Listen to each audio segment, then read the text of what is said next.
Good afternoon, everyone, and welcome to this afternoon's webinar on Microsoft Project Basics Part 1. I'm so happy to have everybody with us this afternoon. This is a little bit of a departure for me. I normally do Excel training courses, so it's actually really nice to be doing some project for a change.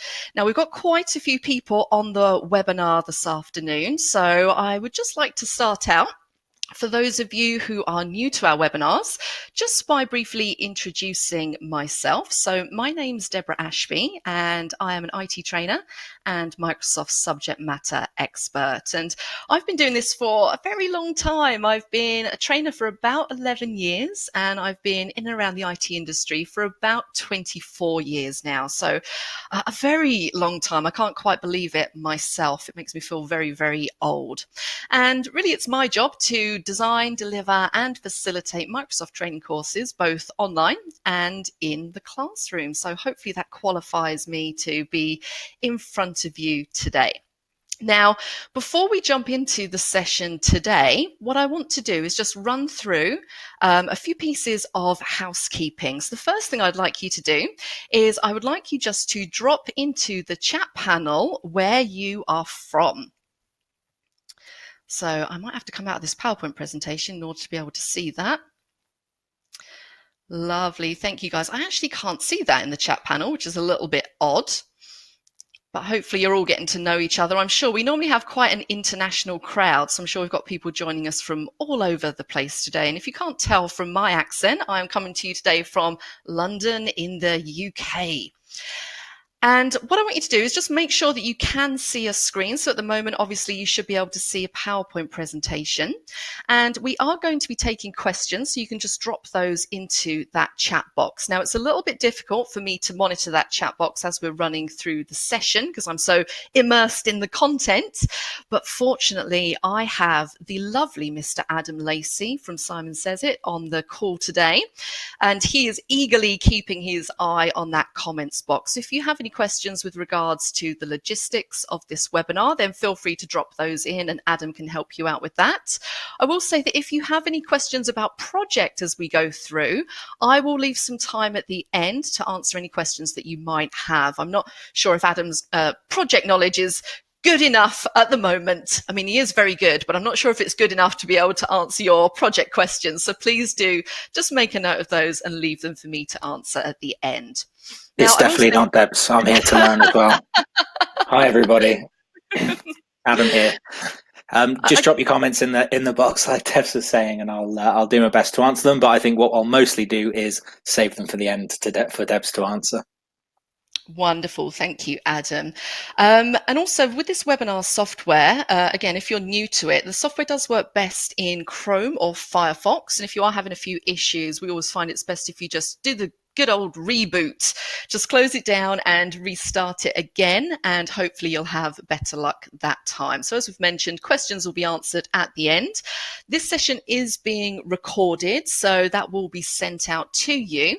And you'll also see the files that I'm using in the session today will be dropped into that chat window as well for you to download. Now, we are going to start with just a blank project file, so we're going to create that from scratch, but I will be using a couple of other files in the session. So Adam's going to drop those into the chat panel so that you can download.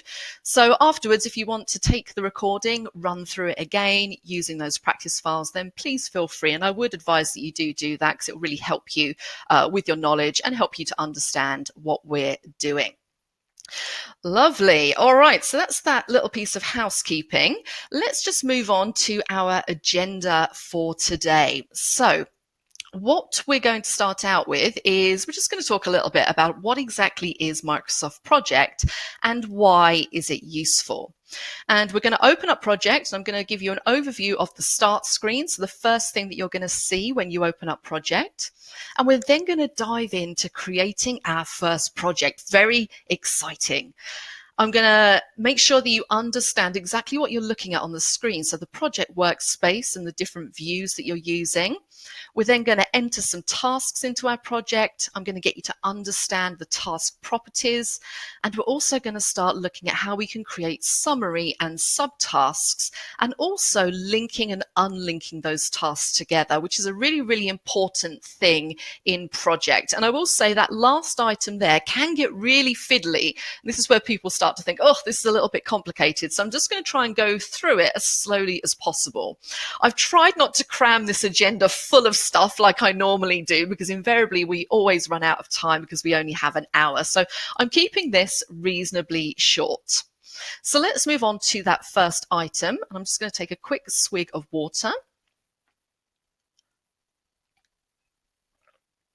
Okay, so we're talking about what is Microsoft Project and why is it useful? And you might be thinking to yourself, why on earth has she got a picture of a bride and the groom sitting on a cake in the background? Well, that is because the project that we're going to build today is a plan for a wedding. Now, anyone who's ever planned a wedding will know all of the details that go into planning a wedding. So from the initial planning stages through to things like selecting the attire, the wedding dress, the groom's outfit, bridesmaids' dresses, through to doing things like booking the venue, organizing entertainment, all the way through to the honeymoon stage. There's so many different things in a wedding, which is why I thought it's quite good to use as our demo file in this session today.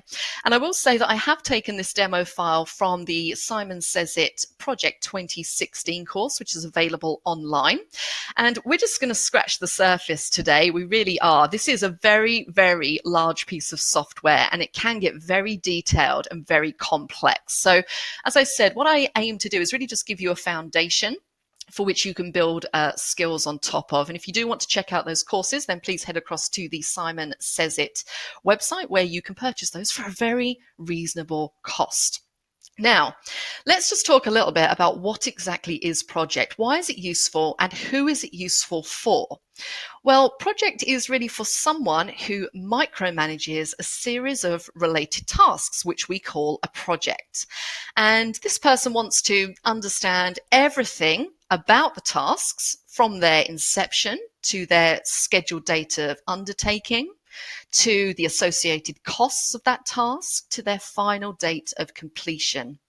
And what Project does is it really allows a project manager to see everything that's going on with a project in detail. So not just at a high level overview, they can really get into the granular details of each task. And it allows them to control the flow of a project, the resources, and all of the associated costs. So for something like a wedding, it's probably really important that you get all of your tasks done by a certain date and within a certain budget. And that is where Project can really help you with that. It's also really good if in a work context, if you're having to report back to stakeholders, it will make it a lot more efficient and easier for you to do that as well, using some of the tools within Project. So really, we're doing a wedding plan, but you can apply the steps that I'm going to be showing you to any kind of project that you do. So it might be something that's more business related as opposed to a wedding. But don't worry too much about the subject matter, because the actual steps in Project are exactly the same no matter what the subject is. So really, you want to use Project if you have a series of steps to accomplish in a particular sequence and you want visibility and control over each step. So what we're going to do in the session today, as I said, is we're going to cover the basics of creating your first project. And I will say this is a basic session that's really aimed at people who have either never used Project before, or maybe have a limited knowledge of Project, or possibly even people who would like a refresher on the basics if they've maybe been using an older version. So I am going to start right at the beginning and we're going to work up.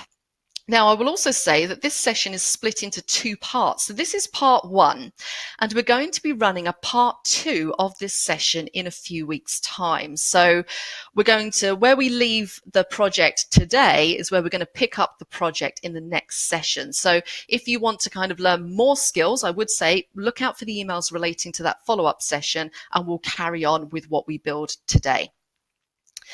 So, as I said, not going to have time to cover absolutely everything in a couple of hours, but I'm just going to cherry pick some things which I think will provide a really good foundation, and then you can go on and learn more in your own time. So enough of my waffle. Let's come out of here and let's jump across to project. Now I'm opening project from scratch, so I'm just going to click it in my taskbar. And I'm actually using Project 2019. Now, don't worry if you don't have Project 2019. 2019 is basically very similar to the Office 365, the latest version of Project on there. And also, if you're using Project 2016 or even 2013, there might be some very slight differences, but basically all of these versions are pretty much similar. So you should be fine if you're using any of those versions. If you have anything older than Project 2010, then I would say that this is probably going to be very different, because 2010 is where we switched to the new ribbon format. So anything from 2010 onwards, you should be good to go. All right, so when you first open up Project, this is what you will see, and this is called the Start screen. And what we have over on the left-hand side is we have a recent projects area. Now, I don't have anything listed in here at the moment, and I also have a button here that says Open Other Projects. So if I have a project file saved off locally, I can open that from there. Fairly straightforward. We're probably used to using that type of thing throughout all of the Microsoft applications. On the left-hand side, what we have is a whole bunch of project templates. And these are really useful depending on what it is that you're doing. I like to use these as kind of like a jumping off point or a good starting point. I think sometimes if you are fairly new to project and you start by creating a blank project and you kind of have to build it from scratch, that can be a little bit intimidating. Sometimes it's a bit nicer to start with a template and just modify that template with the relevant tasks for your project. So what I could do is, if I was looking for some kind of wedding template, I could click in the search bar at the top and type in wedding and click the magnifying glass to search. It will search all of the online templates, and I can see that there is a template available in Project specifically for planning a wedding. And if I click on it, it shows me a little bit more detail about what that's going to look like. Now, obviously, if I was to use this template, my tasks are probably going to be different to the ones in the template, but it just gives me something which I can just go in and start editing. It gives me a starting or a jumping off point. So I would say if you are a little bit concerned about starting from scratch, select a template and then modify it. Now, we are going to start from scratch today because there's lots of things I want to show you from a blank project. So let's just close this down. I'm going to click on the back button, which will take me back to my templates. Now, the first thing I'm going to do is I'm going to select this first template here, which is just a blank project. Right, now the thing I want to point out to you first of all is down in the bottom left-hand corner. I don't know if you saw that little bubble just came up as we opened this. And what it basically said was, this is in manually scheduled mode currently. And you can see in the status bar at the bottom on the left-hand side, it says new tasks manually scheduled. Now, if I click on this, we have two options. We have auto-scheduled and manually scheduled. Now, what I would advise you to do is to put your project into auto-scheduled mode. Personally, I always have it in auto-scheduled mode as opposed to manually. And what that means is that as you add in tasks and as you start linking tasks together, it means that project will kind of adjust automatically depending on the durations of your task and the start and finish dates. If you want to get a little bit more granular and really have the most control, then you may want to do manually scheduled, but I always like to jump into auto-scheduled. So I want to make sure that I have that set before I begin to do anything. Okay, so just make sure that you do check that in the bottom left-hand corner. Now, the structure, let's just take a look at the screen that we're looking at, because I know that even though we're probably all used to working in Microsoft products, each application is a little bit different. So we have that same structure. We still have our ribbons running across the top, our different tabs, which will take us to all of our commands. And obviously all of these commands are related to project. We have a Gantt Chart Tools contextual ribbon at the top here with a Format tab. Now, you might be wondering, why do we have that Gantt Chart Tools contextual ribbon up? Well, it's because I am currently in Gantt Chart View. So I'm looking at my project in Gantt Chart View. Now, if you're wondering what that is, it's just a different way. There's lots of different views in Project, different ways that you can look at your tasks and your timeline. I prefer to work in Gantt Chart view. Now, if we jump across to the view ribbon, you'll see that the first button there, it says Gantt Chart. So I know that that is the view that I'm currently working in. There are a whole host of different views which you might choose to drop into at any given time. But for the session today, we're going to work in Gantt Chart view. And what that basically gives me is what you see on the screen now. I kind of have my screen divided into two sections. So I have my table or my tasks list on the left-hand side, and this is where I'm going to be entering in all of my tasks in my project. And then on the right-hand side, we have this timeline, and you'll see as we start to enter tasks in, you'll get a visual representation by the way of bars running across in this right-hand section of the screen. So this is essentially what we call the Gantt chart. Okay, and this is the view I love to work in. And again, if you're a beginner, I would suggest using this view. What we also have on here is just below the ribbon, we have this bar. Now, this is what we call the entry bar. And this always reminds me a little bit of Excel. If anybody uses Excel on a frequent basis, you'll know that you have a formula bar running across the top in Excel, which has a little tick and a cross. And this is kind of similar. This is where we can go to edit any tasks that we add into our task table. So we will be jumping in and out of this fairly frequently.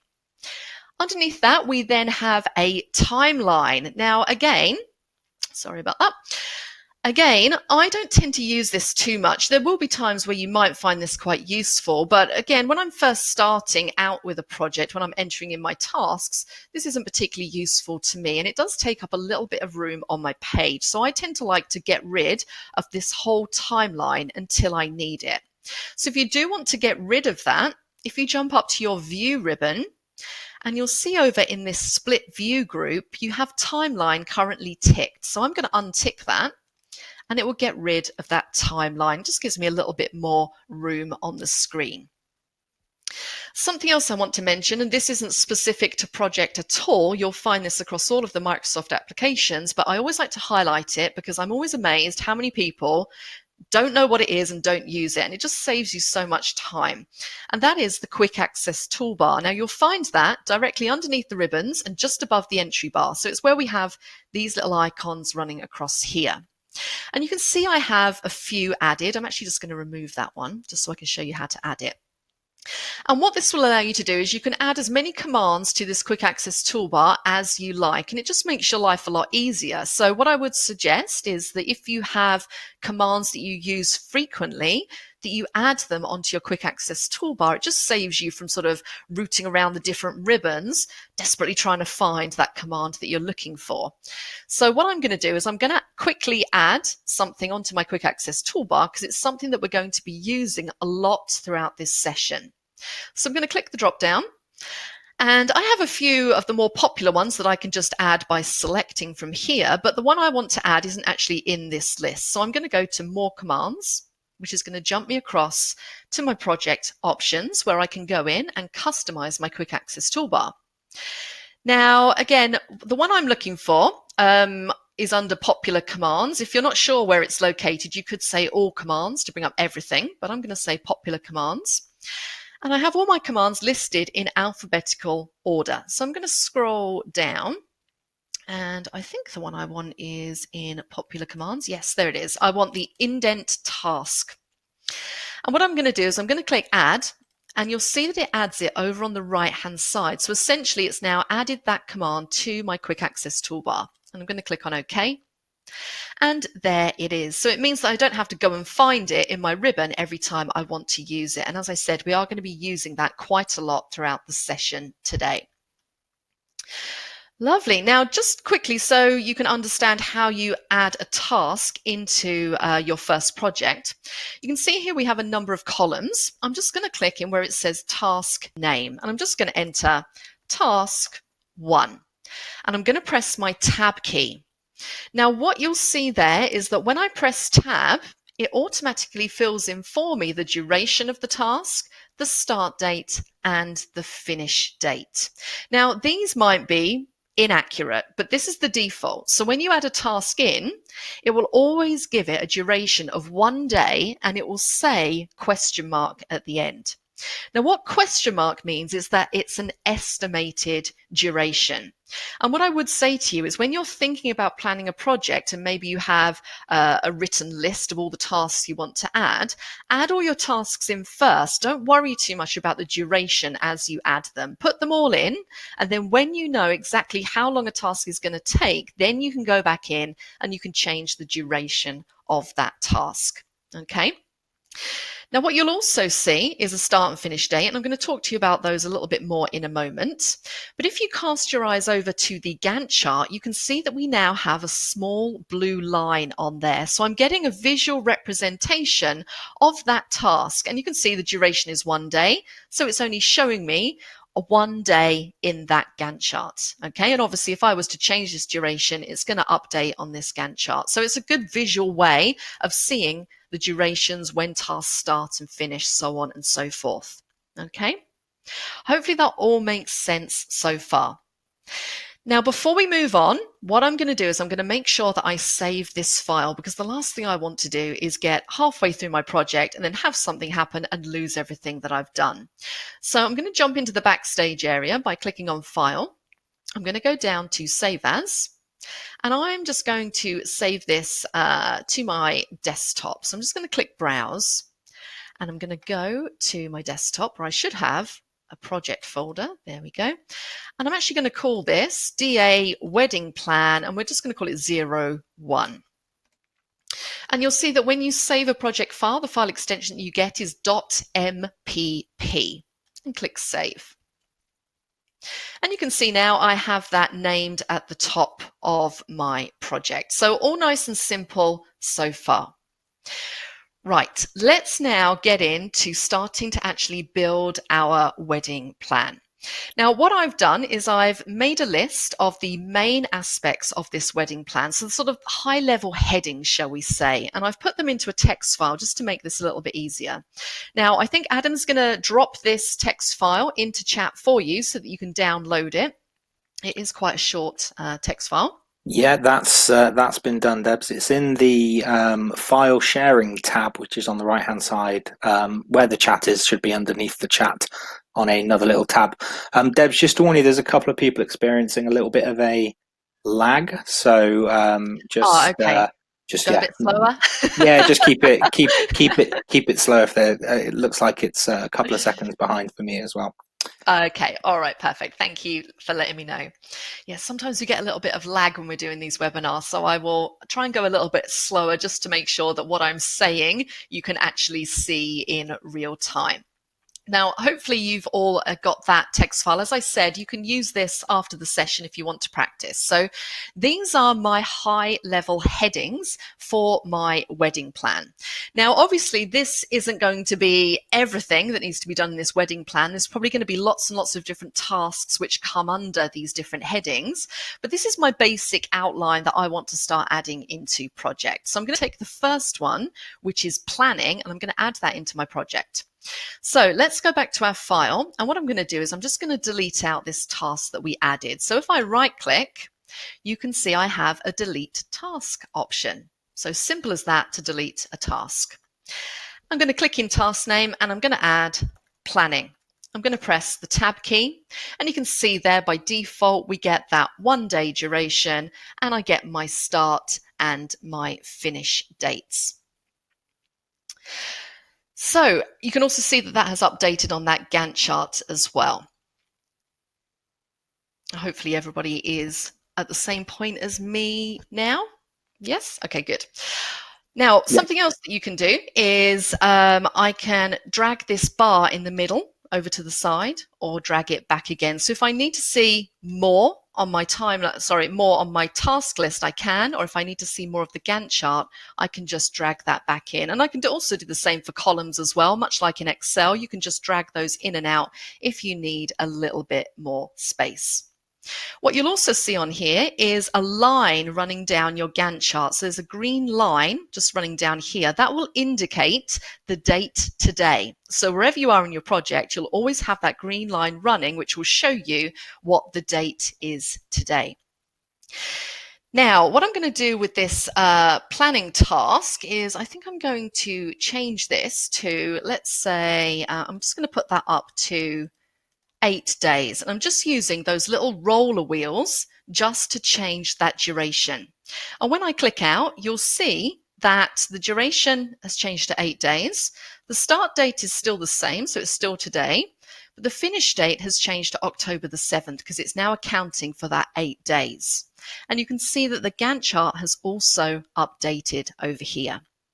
Now, one thing I want to point out about these days, now I've put this to 8 days, and the way that that's represented in the Gantt chart is as 8 working days. So if you were to count these, even though it looks like it's going across the weekends, 8 days is actually just the working days. So we can see there 1, 2, 3, 4, 5, 6, 7, 8. So it's not counting the weekends. Okay, so 8 working days. Now you can change that. How this is kind of set up really depends on the calendar that you have attached to your project. Now I haven't changed my calendar, so I'm just using the standard default calendar in Project.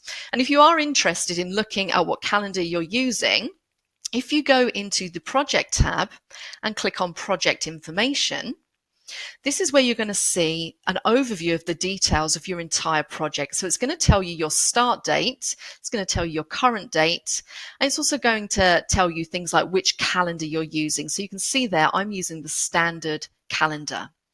There are a few different types of calendar that you can use. So there is a 24-hour calendar and a night shift calendar.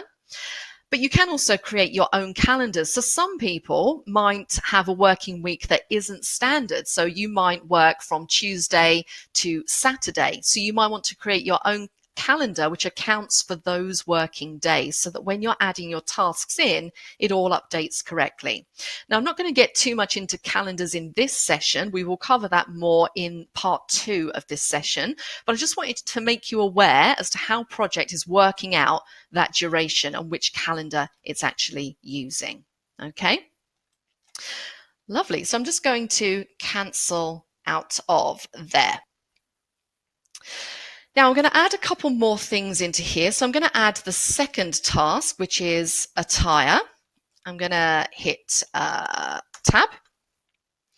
And I'm also going to add another task that says guests. And I'm going to hit tab. Now, at the moment, I can't see too much information about these tasks, but what you can do is if you want to see a little bit more information, you can double click on any of these tasks and it will take you into a task information dialog box. So if I was to double click on attire, for example, it takes me into this task information dialog box. And you can see in there lots of different things. So if I wanted to edit the name, I could do that from here. It's telling me the percentage that that task is complete. So we haven't really done anything yet. So it's 0. It's telling me it's auto scheduled, start and finish dates, so on and so forth. I have a predecessors tab. Now, predecessors we're going to talk about a little bit later on in today's session. And this is if you have tasks linked together. So if a task needs to finish before this one begins, you would see it listed in this predecessors box. Okay. We then have a resources tab. And again, resources is something we'll cover in part 2 of this session. Tasks will ordinarily have resources assigned to them. Now, a resource might be something like a human resource. So in this example that we're using, the wedding, a resource might be the bride and the groom. A resource might be a bridesmaid. A resource might be a photographer. So those would all be human resources, essentially. We might also have some material resources. So things like bouquets or the wedding rings, things like that. And we might also have cost resources, and you can set all of these up in project and add them into your project plan. And the reason why you would do this is it just enables you to see things like if you're staying on budget with regards to your costs and things like that. So as I said, we're going to cover resources and how you assign them to your project in part 2. But just be aware that if you do have any resources assigned to this particular task, so say this task was to be done by the bride, she was going to sort out all of the attire for everybody, then you might see the bride listed in this section just here. We then have an advanced tab, and this is where we can do things like if there's a deadline for this specific task, or we can add constraints. And again, constraints will be discussed in the next session. We also have a notes area. So if you want to add a quick note, which people need to see onto this task, then you can add that in there. And then we have a custom fields section, which we won't be covering at all and isn't really something that you'll probably have to come into when you're building a basic project plan.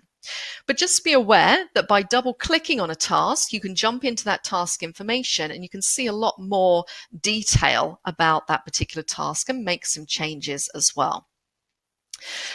Now, something else that you need to be aware of are these task ID numbers. So right on the left-hand side, so where you have task mode and then you have that little exclamation point, I should say, we then have 1, 2, and 3 listed in that little area on the left-hand side.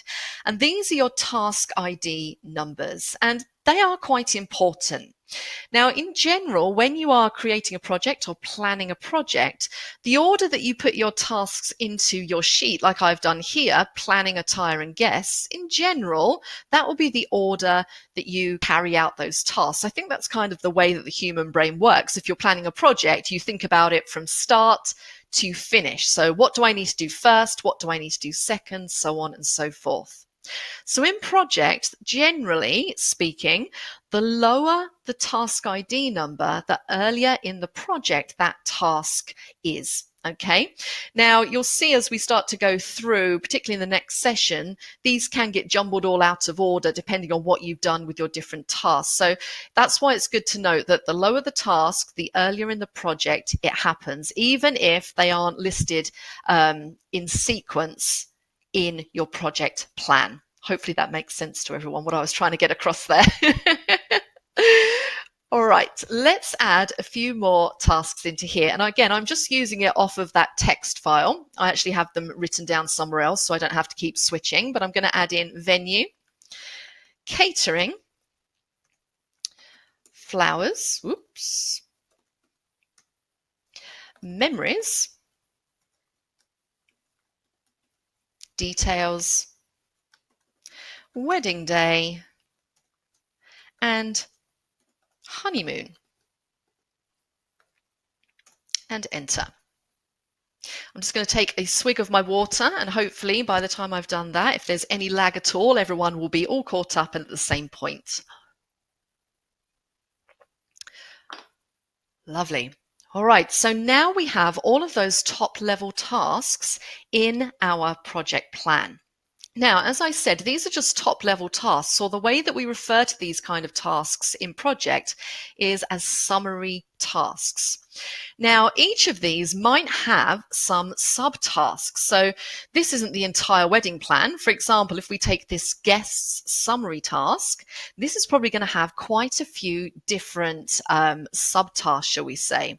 So for example, underneath this guest summary task, we might have to make the guest list. We might have to send out the invitations. We then might have to finalize the guest list, so on and so forth.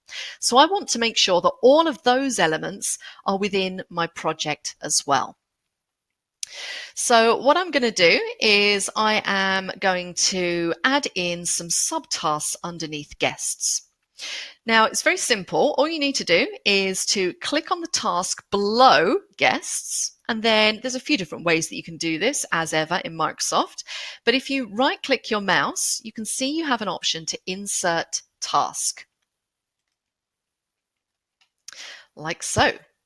So what I can do now is I can now enter my first subtask. Now I'm going to click in the entry bar at the top here, And I'm going to call this one Make Guest List. And you can either press enter on your keyboard or you can click on the little tick in the entry bar. Okay, now at the moment, this isn't really showing as a subtask. It's just showing as very similar to the rest of them that are in here. It looks more like a summary task. So I want to make this a subtask of guests. Now, this is very simple, and this is where we're going to utilize that button that I added to the quick access toolbar at the beginning of this session. So I'm going to select my task just by clicking over next to the number 4 or the task ID. And I'm going to use my indent button, so the indent task button. Now, if you haven't added that to your quick access toolbar, you will find it on the task ribbon in the schedule group. It's just here, okay? So you can click either, like so. And you can see now what happens is that guests is now showing in bold with a little wedge next to it, and make guest list has been indented very slightly. So I can see that that is a subtask of the guests summary task. And you can imagine what you do here. If you've got quite a few subtasks, you can collapse and expand to see or show or hide any particular task or summary task that you would like. So I'm going to add a couple more in. So I'm going to click on Venue again. I'm going to right click. I'm going to do Insert Task. And we're going to call this one, let's see, I'm going to say Send Out Invitations. I'm going to click on my tick. And you can see what's happened here is that I haven't had to indent that one because it automatically inherits the properties of the one above. So it automatically made this a subtask essentially. Now, what I also want to do here is give this column a little bit more room just so that that's all on one line like so. I'm going to add another one. So we're going to right click, Insert Task, and we're going to say Finalize Guest List. You can hit enter, and we're going to add one more. Right click, Insert Task, and we're going to say Book Accommodation.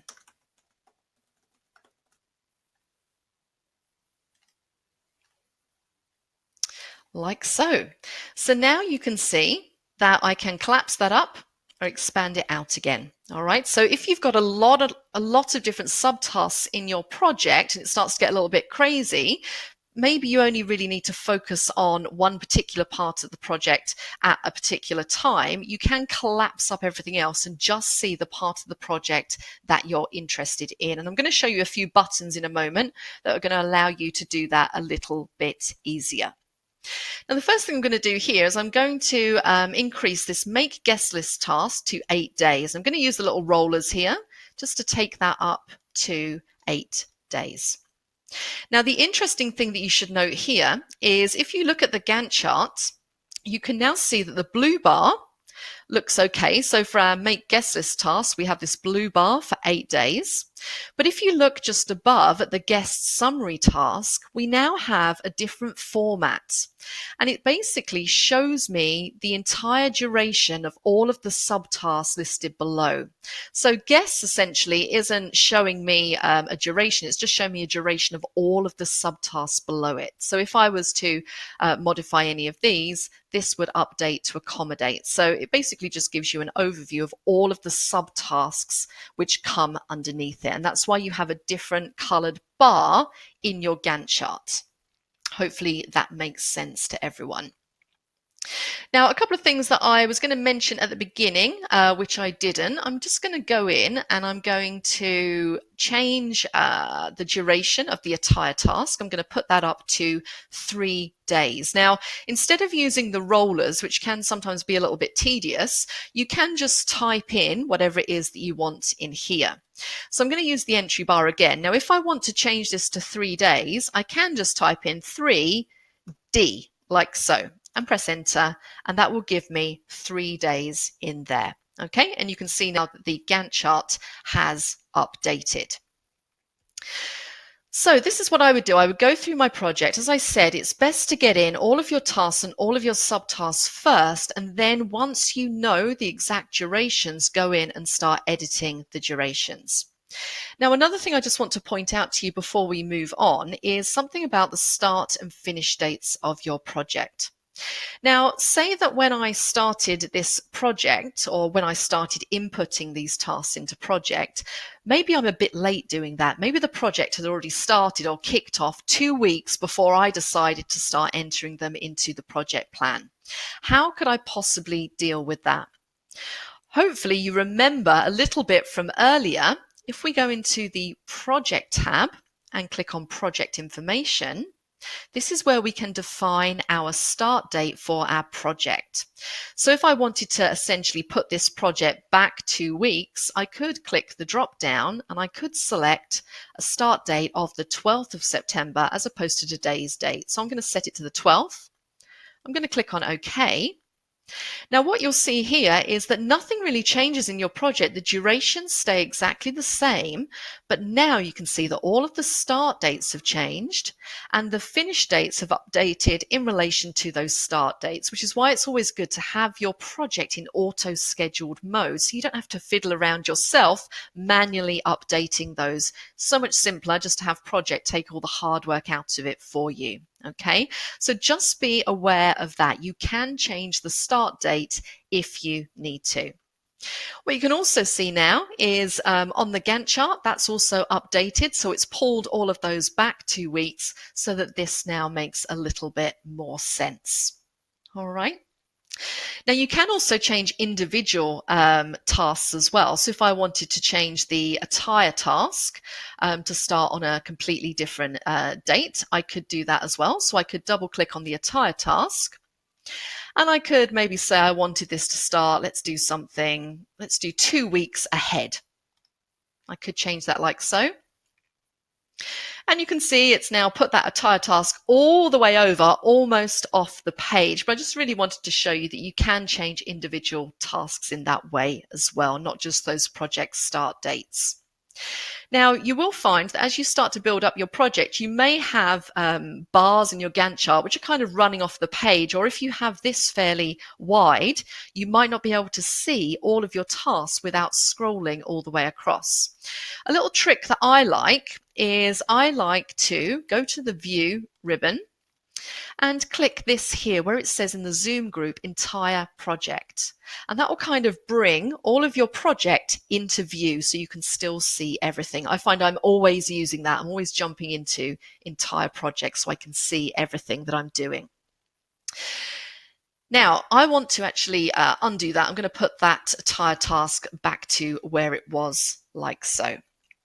Now, something else I might want to do, which I find quite useful, is if I go to the, I think we're in the project, I can't remember where it is now, sorry, the format ribbon. Sometimes I do forget where commands are. I'm going to jump across to the format ribbon. And what I'm going to add is essentially task 0 at the top here. Now, you might be thinking, what on earth is task 0? We can see tasks 1 to 14 that we already have listed. And I'm going to add a task 0 at the top, which is essentially what we call a project summary task. Now, over in this show hide group, we have a project summary task checkbox. So I'm going to click it. And you can see what that does is it adds this at the top. So it basically takes the title of your project, so in this case, DA Wedding Plan 01, and it adds it as a task 0 at the top. So we don't really have any work assigned to it. But I like having this on there because it will basically show you the entire duration of your project. So you can really keep an eye on what's going on. So as you start to build up your durations and your tasks, this will update so you can see exactly when it is that you're going to finish and really get a good idea of when that project is going to finish. So I always like to add that project summary task at the top. Hopefully everybody is still with me there. Okay, now what I want to do with this project is I want to go through and I want to add lots and lots of different subtasks as we've done here for the rest of these summary tasks. Now, that would be extremely boring for you to sit there and watch me go through and add 35 different subtasks. So what I've done is I've already done it in version 2 of this file. And that is the file that Adam is going to drop into the chat window to make it available to you guys to download. So if he could do that for me right now, that would be great. It's coming. 1 second. Wonderful, thank you. You can only share one at a time. Sorry, I just had to close the other one down. So that wedding plan's in there. Debs, I think a couple of people missed where you went to get the 0 in. Can you just show that again quickly? Yeah. Absolutely. So I'm up on this Format tab up here. So where we have Gantt Chart Tools, Format, and it's over here on the Show Hide group. It's this project summary task just here. Okay, you just put a tick in the box or untick it if you want to remove it. So the very far right-hand side there, the other side of all those coloured bars, project summary task, press the tick, and you get the little 0 with the first line where you can put your project summary in. Great. Yes. Yeah. Cool. Yeah, I missed that as well, to be honest with you. I think there was a little blip, but great. That's good to see where that is. Wonderful, thank you. Yeah, that's one of those things that I find so useful, and it's so hard to find. If somebody didn't tell you that it was there, you probably wouldn't know. But I really find it useful when I just want to quickly see how many days my entire project is taking up. It's great to have that at the top there. So a very useful little tip. So what I'm going to do now is I'm going to close down this file. I'm going to switch over to the file that Adam's just dropped into the chat for you, which is basically exactly the same as this. It just has all of the subtasks added underneath the summary task. So just bear with me 2 seconds. I'm going to close this down and I'm going to switch to DA Wedding Plan 2. That is an actual project plan as well, isn't it? So that's that should open if you've got Microsoft Project straight into project. Yeah, no importing. No importing. No, it's just a project file which you can just open, and it will open in project as long as you have it installed on your PC. Great. Wonderful. All right. So I have a few things in here. Now, you might find that I've possibly removed some of these durations in here. Don't worry too much about that. I think I had planning at 8 days, didn't I? I think I haven't actually added that into here. I'm just going to set these. Again, this isn't too much to worry about. Yeah, no, that's fine. Okay. So I have my file here, and we have added in all of our subtasks, and we saw how to do that in the previous session. Now, this little task mode column that we have here, this is showing me whether it's manually or auto scheduled. If you remember, I said at the beginning, I like to have mine in auto scheduled. If you don't mind that column being there, that's fine. I actually don't find it particularly useful. So I'm just going to right click and I'm just going to hide that column just to give me a little bit less fuss on the screen. Okay, right. Now, what we're going to do is we're going to talk a little bit about outline levels. Okay, so now that we have a little bit of structure to our project file, we have our summary tasks and our subtasks. As I said, if you have a very, very long project, and this isn't long by any means compared to some of the projects I've seen people create, this is reasonably short, but it might be that maybe you're just working on the guest list at a particular time, and so you don't really need to see anything else. You can definitely start collapsing up some of these other summary tasks just to make it a little bit easier for you to see.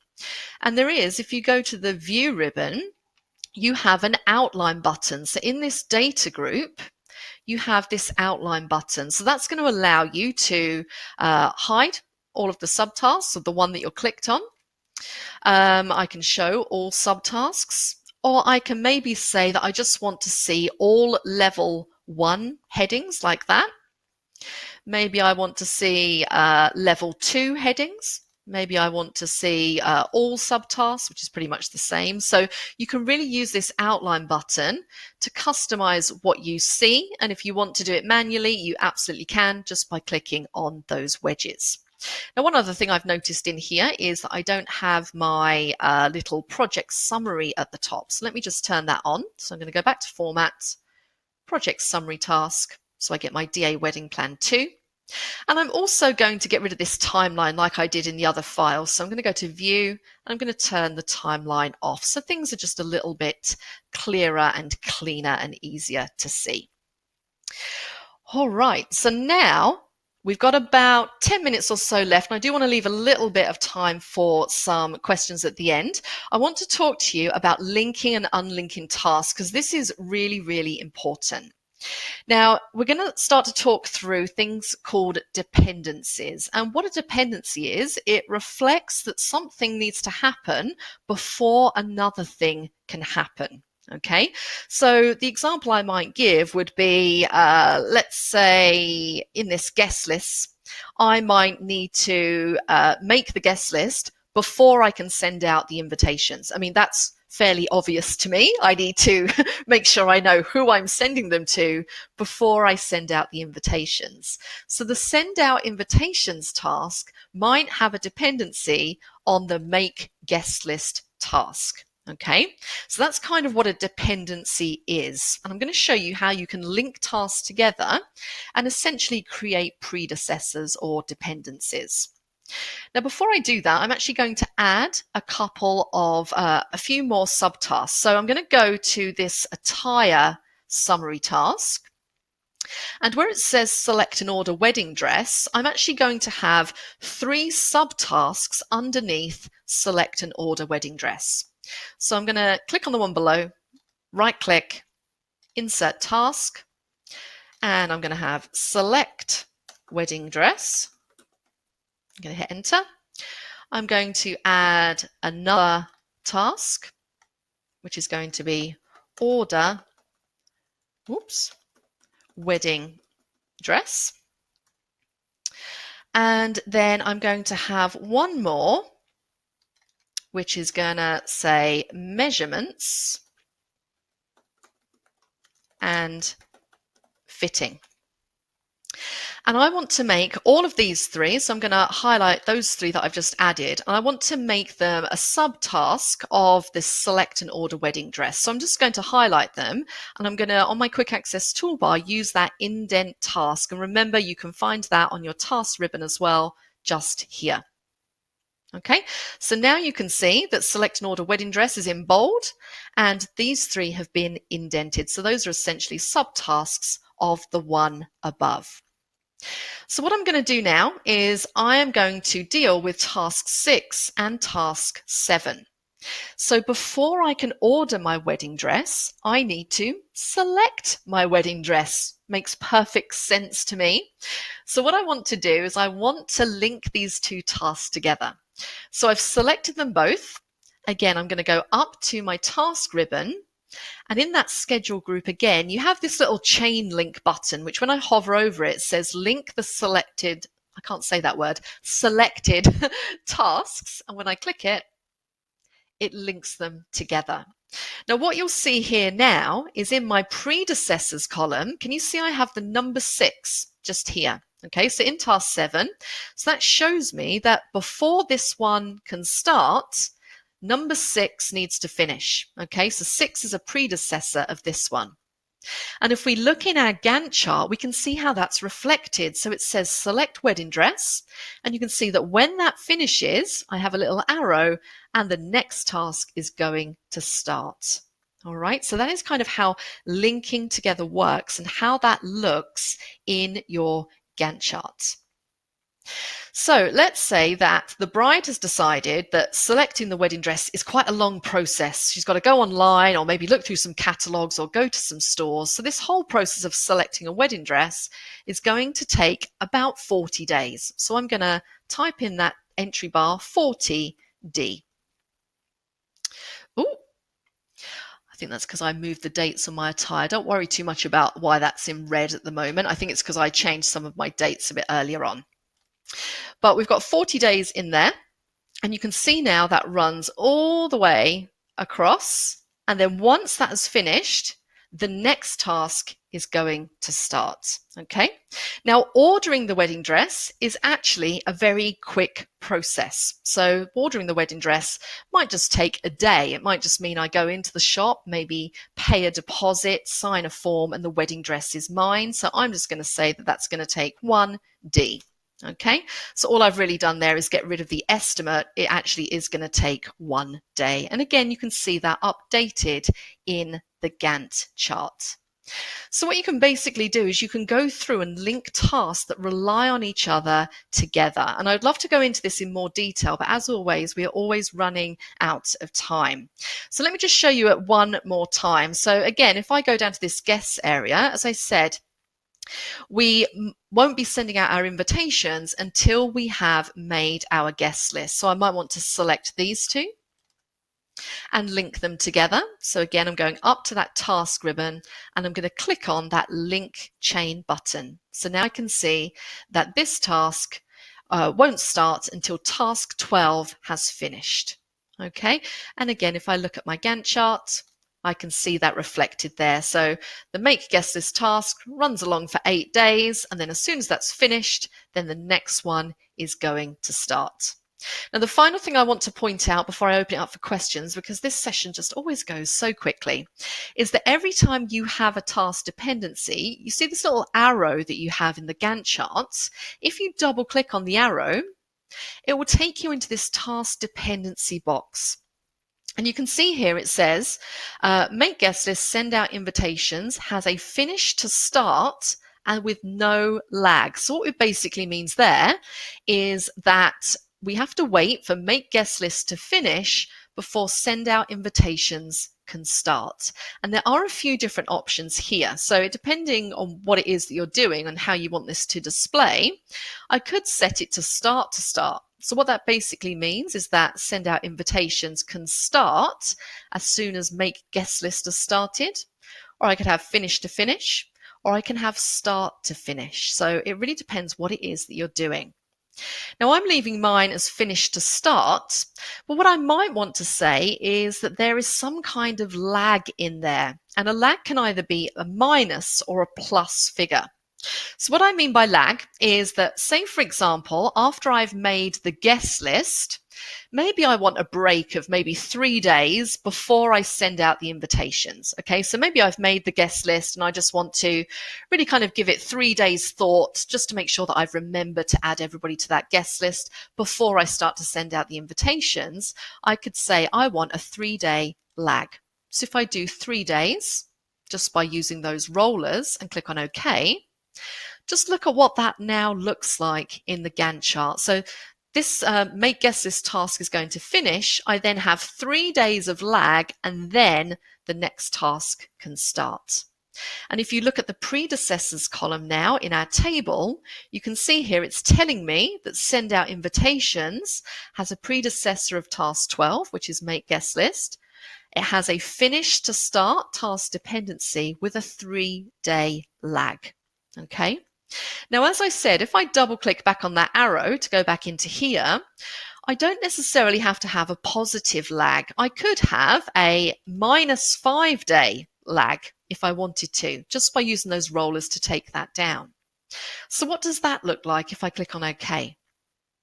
Well, there we go. You can see that now the make guest list task will start, and then I can start sending out the invitations part way through creating the guest list. So maybe I start creating the guest list and I'm sending the invitations out as I go. I don't necessarily have to have the whole guest list done before I start sending out the invitations.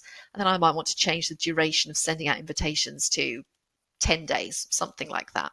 Okay, and that is how it will look on your Gantt chart. Okay, so lots of different things that you can do by double clicking and changing these options in your task dependency. And I think I'll start the next session just by doing a couple more of these other options before we move into things like constraints and milestones and onto costs and resources. As I said, these sessions always go so quick. That is, I pretty much covered everything that I wanted to cover with you in the session today. I know it's quite a lot to take in, particularly if this is the first time that you're seeing project. So definitely what I would say to you is to go away and have a little practice yourself. Okay. And you can now see at the top, and this is why I like having this 0 task at the top where it says DA wedding plan. I can now see that the duration of my entire project currently is 41 days. Now, obviously, I have to add a lot more detail into here, but I can start to kind of get a rough idea as to when my wedding might take place. So currently, my project is aiming to finish around November. I have a lot to add in, so I probably know for certain that my wedding isn't going to be this year at all. It's going to be probably towards the start of next year. So as you build this up, you get a much more accurate what would I say, much more accurate detail level as to when exactly that wedding day can take place. All right. Oh, wonderful. I always feel like I'm running a marathon when I do that. Let me just very briefly, before I hand over to Adam, I just want to show you what's in store for the next session. So as I said, we're going to pick it up from the point that we left off, and we're going to jump into constraints and deadlines and setting milestones. I'm going to show you how you can set up a resource sheet and assign people and materials and costs to different tasks. We're going to look at scheduling, as I said, costs, views and timelines, and also setting a baseline so you can ensure that your project is going to timescales and to budget as well. Whew. Okay, feel like I've run a marathon when I go through these. I'm going to open it up to some questions. Now, I'm not sure if I can actually see the questions. Adam, I don't know if you can feed I can read them out to you. Yeah, no great. worries. Thank you. I can't well see done, the chat. Debs, thanks for that. I feel like we've only just started to scratch the surface We of the really project, have. and I can see why our course is so is so long. I think even our intro course is about 8 or 9 hours on this, and you can very quickly see why, can't you? It's such an in-depth tool. So we've had a few questions. Yeah, one is about the next sessions. We're doing these webinars once a month at the moment for members. We're actually, the next one we're going to do is going to be on Excel in October, and then we're going to bring the part 2 of this back in November. So yeah, it will come around really quickly. Stephanie, who's saying that's really far away, feels like it, but and then it'll be Christmas and Thanksgiving and all of that kind of stuff as well, just before you know it. Couple of questions. One quite a complicated one. I don't know if we'll be able to cover it because there might be some too much information required to explain it. But Ben has asked, can we transfer added task to a WBS format to show a tree for work packages and decomposed further to subtasks or activities? If yes, how? Oh, I'm not even sure what he means by that. Yeah, I Would think you be able to that's email that to me so I can have a little look and just digest it? Off the top of my head, I'm not really, I don't really know what you mean by that. So Ben, if you can send that through me as an email. Yeah, if you send a more detailed explanation to support Yeah. at simonsaysit.com, I'll make sure that Debs gets that and we come back with a better answer for you on that. Because I think WBS codes and stuff like that are slightly more advanced than what we're covering in this webinar. So Yes. requires a bit more of a sort of in-depth look at and explanation. WBS codes is covered a lot in our training course.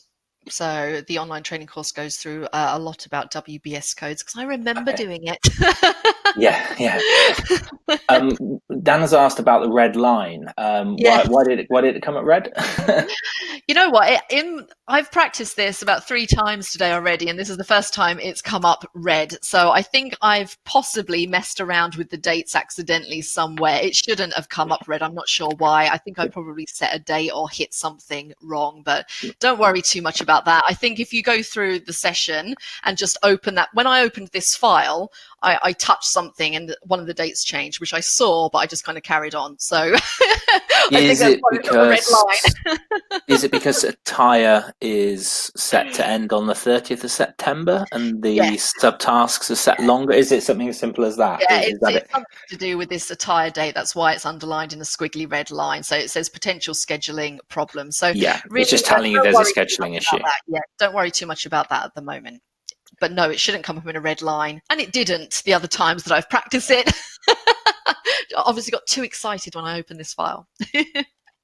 Great, gotcha. And then we did have a question earlier on about getting subtasks to indent, but I think that was answered by by you linking tasks and setting finish to start dependencies.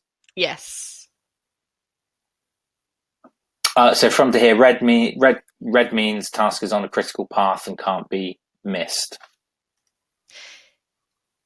Yeah, there's a scheduling problem. It's because I think here, because of these subtasks are all after this date. So I'll Or go we'll on. ask her after the end date, I've basically. done a bit of a wrong date somewhere, but again, don't worry too much about that. Great. And yeah, once again, this session has been recorded and will be sent around. And we did have a question very early on about reporting Yeah. and best way to present to upper management, basically the status of a project. Is that very quick to show us, or is that quite a complicated? It's not that complicated. I mean, if the report tab at the top here, this is where you'll find all of your reports. So it really depends what kind of report that you want. They are fairly straightforward to use. So in dashboards, and you can go into more reports to see all of the different kinds of reports that you have. You can do a project overview. And what I would say to you is, depending on what you want to display, just go through and select them. They're really quick. If you just click on one, it will produce the report for you. And if you don't like it, just close it down, select a different one. It depends kind of what you want the report to show for the stakeholders. So lots of different tasks in here, and you can also create your own reports as well. Again, reporting, because this is such a huge topic, we can never cover everything in 2 hours, which is essentially what we have over these 2 sessions. Reporting is covered a lot in our training course. Great. And I think most of the people on this call are members, so you will have access to the 2016-2019 training courses. So they're all available to you. And I know we've got a few of our friends who are Exam PM members over joining us as well.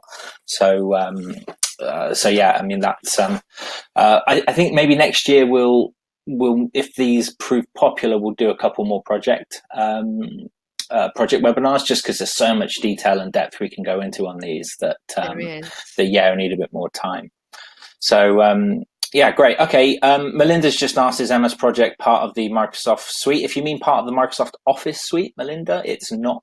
It's actually a separate program that you have to purchase separately. Yeah, which is a shame. They've never sort of rolled it in. I don't know whether it's sort of too niche or what the kind of rationale from Microsoft on that is, but yeah, it's actually always been separate to Office. It's not even available on some of the more kind of like the big enterprise versions. I believe it's always been a separate program that you purchase, and I think there are different levels of project as well, if I'm not mistaken. Debs, I think you can get some that are like really expensive that have very kind of big project features and stuff like that. That you're just not going that you're just not necessarily going to use if you're doing sort of smaller projects. And I think like the version you're on here is one of the lighter, more affordable versions, basically.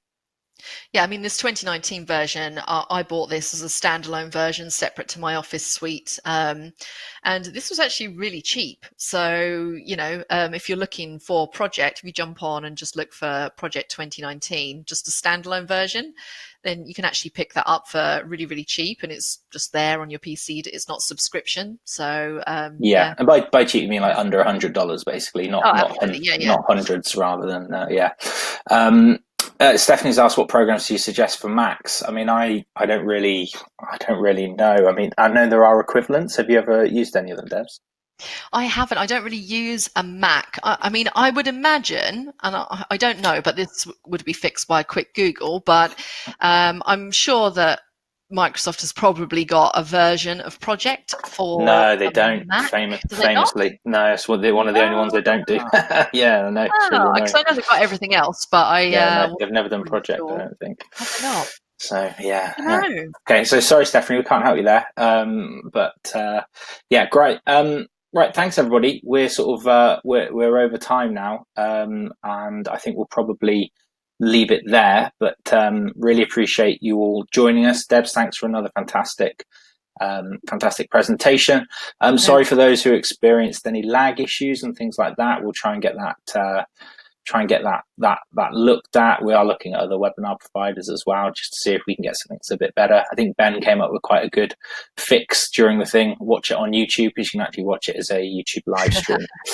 Date in November for the next one, I believe it's the 21st, Stephanie, but we'll confirm all that on email. If you've signed up for this one, we'll invite you to the next one.